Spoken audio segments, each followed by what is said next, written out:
Bonsoir Corinne Soulas. Bonsoir. Vous êtes l'invitée de C'est-à-dire ce soir, car il y a 3 mois, jour pour jour, le vol Air France 447 Rio-Paris disparaissait quelque part au-dessus de l'Atlantique. Et votre fille Caroline, votre gendre Sébastien, était à bord de cet avion. Cette journée aujourd'hui, non seulement parce que c'est 3 mois après, mais aussi parce que vous êtes enseignante, elle était institutrice, cette journée revêt un caractère particulier pour vous ? Tout à fait. Cette rentrée m'a permis de repenser à Caroline encore un petit peu plus fortement parce qu'elle allait prendre sa première rentrée scolaire après un parcours, j'allais dire, élogieux au niveau de ses études. Elle allait être titularisée à 15 jours près et j'ai eu beaucoup de mal ce matin à reprendre un petit peu le fil de la vie normale, j'allais dire, que l'on peut être lorsqu'on est enseignante en pensant doublement à elle, Vous lui évidemment. aviez transmis ce désir d'enseigner, vous êtes vous-même enseignante. Comment vous avez trouvé le courage de retourner en classe ce matin ? Ce matin, ce n'était pas forcément les élèves que je retrouvais, c'était mes collègues. Et mes collègues ont été très très proches de moi pendant toute cette période. J'ai eu beaucoup d'élan de leur part, d'amitié, voire d'amour pour certains et certaines d'entre elles. Et j'appréhendais de les retrouver évidemment parce que ça faisait 3 mois que je n'avais pas repris le contexte professionnel. Ça s'est passé comme le ciel ce matin avec quelques larmes. Ouais. Quelques larmes, mais tout de même le désir, vous dites, de parler de votre fille, de parler de votre gendre, de revenir sur ses souvenirs maintenant. Alors les souvenirs sont omniprésents, c'est clair. Caroline et moi, nous étions très fusionnels. J'adorais Sébastien, qui était son mari depuis 2 ans maintenant. Vous travaillez dans l'avion, il était le steward. Il était steward à Air France. Il adorait son métier. Il avait un potentiel relationnel extraordinaire. Il était rentré dans la famille, donc c'était le gendre idéal pour moi. Et Caroline était heureuse avec lui. Pourquoi vous dites j'ai besoin, vous m'avez même dit au téléphone quand on a préparé cette interview, j'ai besoin de crier ma douleur et de parler de ma fille. J'ai besoin de parler de Caroline, j'ai besoin d'évoquer cette douleur que je ressens et qui est sans doute ressentie par toutes les personnes qui sont victimes de ce genre d'accident. Et on a un petit peu de mal à comprendre le monde qui nous environne, en fait, parce qu'on en veut aux autres d'être heureux et de ne pas savoir que nous vivons dans la douleur.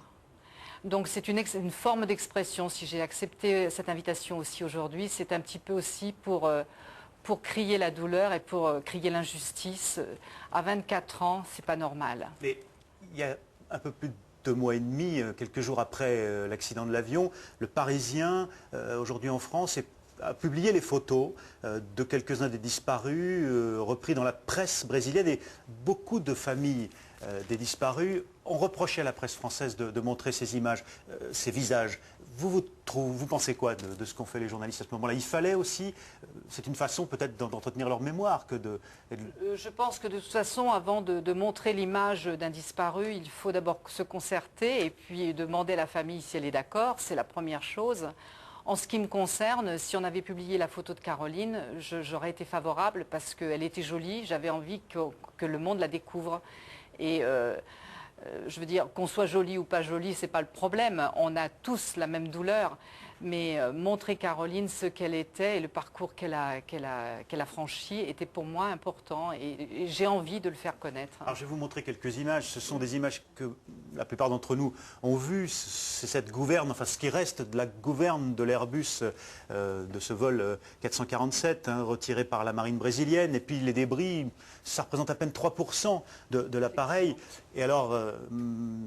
désolé d'insister sur cette précision, mais les corps de Caroline et de Sébastien n'ont pas été retrouvés. Il n'y a que 17 victimes françaises, surtout les Français de ce vol, sur les 228 passagers qui ont été retrouvés. Comment est-ce qu'on arrive à faire son deuil, comme on dit, sans dépouille, sans corps?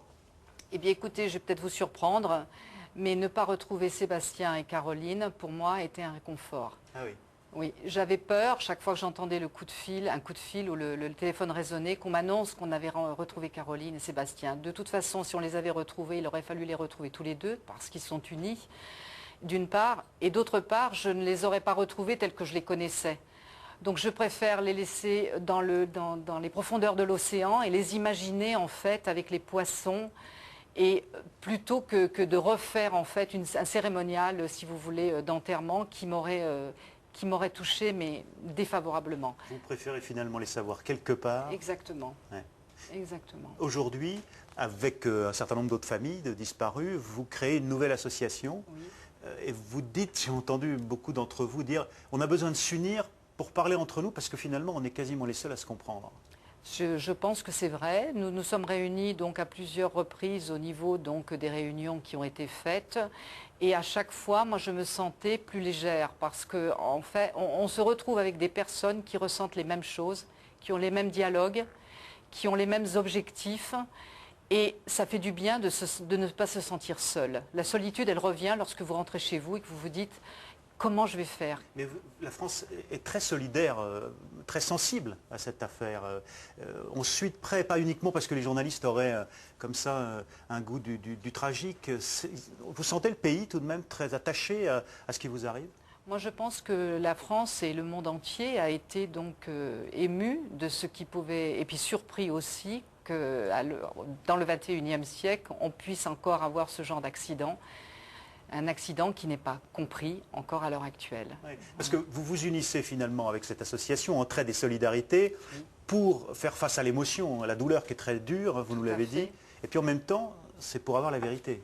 On cherche la vérité, donc la vérité sera longue avant d'intervenir. Je pense que toutes les informations qui nous sont communiquées le sont une fois qu'elles ont été étudiées pour ne pas lancer de fausses informations. C'est la raison pour laquelle il y a ce délai, cette lenteur qui peut nous paraître insupportable à chacun d'entre nous. Oui, c'est assez frappant d'entendre cette capacité, non pas émotive mais rationnelle que vous avez, vous, mère d'une disparue. Mais je voudrais vous faire écouter tout de même le directeur du bureau enquête analyse, Paul-Louis Arslanian, qui réagissait alors quelques jours après l'accident. Écoutez-le. Oui.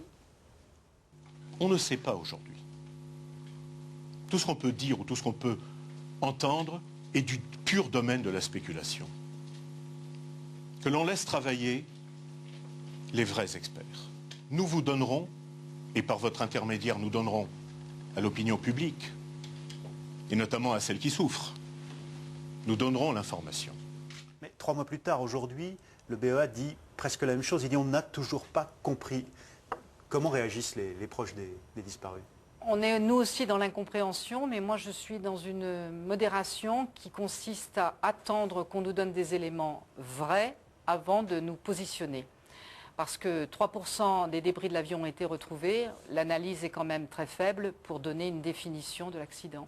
Vous êtes satisfaite de la décision prise de repartir à la recherche des boîtes noires qui avaient été arrêtées? Bien sûr, bien sûr.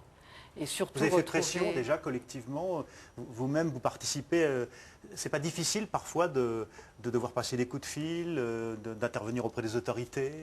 Au niveau des autorités, chaque fois qu'on a passé un coup de fil, on a été bien reçu et on a toujours été, on a eu des réponses qui n'étaient peut-être pas forcément celles que l'on attendait parce qu'elles sont encore hésitantes, mais on a toujours eu une réponse, quelle qu'elle soit. Le plus dur à traiter, je dirais, à l'heure actuelle, c'est toute la partie administrative. C'est-à-dire? Les assurances, les administrations que vous devez contacter. On vous demande sans arrêt un certificat de décès, c'est extrêmement difficile de le produire. C'est difficile d'utiliser tous les termes qui sont liés à la mort d'un disparu et d'un proche. Il y a certains mots, moi, qui me sont difficiles à évoquer parce que ça me fait mal. Des mots que vous lisez sur ces lettres administratives que vous recevez. Exactement, tout à fait. C'est-à-dire que c'est la réalité matérielle. C'est une concrétisation de quelque chose que... Moi, j'ai l'impression encore de vivre dans l'irréel, si vous voulez, et d'être un spectateur d'un fait divers qui ne m'appartient pas. Par moments, j'ai le sentiment de ça. Donc, le chemin est long à parcourir avant de réaliser réellement, quoi. Et pourtant, vous dites que vous voulez retourner à Rio, la ville qu'aimait Caroline. Ça, j'y tiens absolument, parce que Caroline et Sébastien s'y rendaient pour la 3e fois. À 2 reprises, ils y sont allés pour le jour de l'an, et Caroline était tombée amoureuse donc de ce pays. Et à l'issue de ses études, elle avait l'intention donc de se féliciter, de se récompenser en passant un week-end à Rio avec Sébastien. Mais vous retournez sur ces lieux où elle était, pourquoi vouloir y aller? Parce que j'ai envie de comprendre pourquoi elle aimait, j'ai envie de m'imprégner, je veux faire une sorte de pèlerinage à la recherche de ma fille.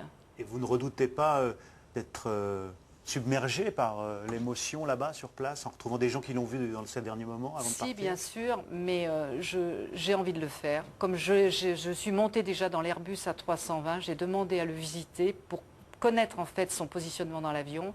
J'ai besoin de mettre les faits dans du concret. Vous voulez retourner dans un A340 identique à celui dans lequel... J'y suis déjà Ah oui, allée. Je l'ai déjà fait, je l'ai déjà demandé. On m'a accordé la permission avec Evelyne, la belle-mère de Caroline. Nous y sommes allés toutes les deux. Nos deux maris respectifs ne ressentaient pas ce besoin-là. Et vous ne redoutez pas de remonter vous-même dans un avion? J'ai toujours un petit peu peur dans l'avion, donc celui-là ou un autre, non, ça ne m'impressionne pas. D'autres de l'association n'ont pas envie de ce voyage, peut-être en octobre, en novembre. D'autres voudraient une stèle, un lieu de mémoire au Brésil. Qu'est-ce que vous en pensez? Vrai. Bien, je pense que chacun a sa conviction. Certaines personnes voudraient jeter des gerbes de fleurs au milieu de l'océan, ce qui est, paraît-il, techniquement difficile à mettre en place. D'autres, comme moi, se contentent d'aller à Rio parce que c'est l'écho de ma fille, tout simplement. Donc, en plein milieu de l'océan, pour moi, ça ne représente rien. Quel que soit l'océan, ma fille est partout. Il y a un geste que vous pouvez peut-être nous raconter, nous décrire, c'est celui fait par les élèves de CM1, qui devaient être les élèves de votre fille. Oui, Caroline avait donc tous les lundis une classe qui était des CE1, c'était des petits-enfants de 7 ans. Nous avons été reçus par l'école, dont le directeur est formidable, il était plein d'émotions. Et grâce à lui et la contribution de chacun des enseignants et des parents d'élèves avec lesquels je suis entrée en relation, il a été planté un arbre qui est un néflier de Floride, donc, dont les petites fleurs blanches ont été choisies parce qu'elles fleurissent en mois de juin. En hommage à Caroline Soulas. En hommage à Caroline. Et à son mari Sébastien. Merci Corinne Soulas d'avoir accepté l'invitation de cette année. Merci à vous.